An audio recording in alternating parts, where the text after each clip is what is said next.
হযরত ইউসুফ আলাইহিসসালাম ছিলেন একজন নবী। তার ভাইয়েরা তার প্রতি ঈর্ষান্বিত হয়ে তাকে হত্যা করার পরিকল্পনা করে, কিন্তু শেষে তারা তাকে একটি কূপে ফেলে দেয়। পরে একদল বণিক তাকে কূপ থেকে উদ্ধার করে মিশরে বিক্রি করে দেয়। মিশরে তিনি ধীরে ধীরে এক সম্মানিত অবস্থানে পৌঁছান, কিন্তু এক মিথ্যা অভিযোগের কারণে তাকে কারাগারে পাঠানো হয়।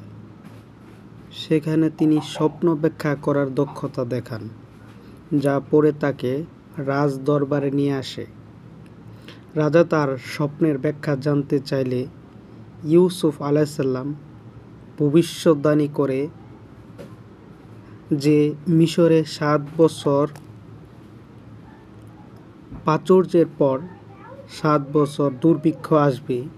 তার প্রজ্ঞার কারণে তিনি মিশরে প্রধান অর্থনৈতিক কর্মকর্তা হয়ে ওঠেন এবং দুর্ভিক্ষের সময় দেশকে সাফল্যের সাথে পরিচালনা করেন।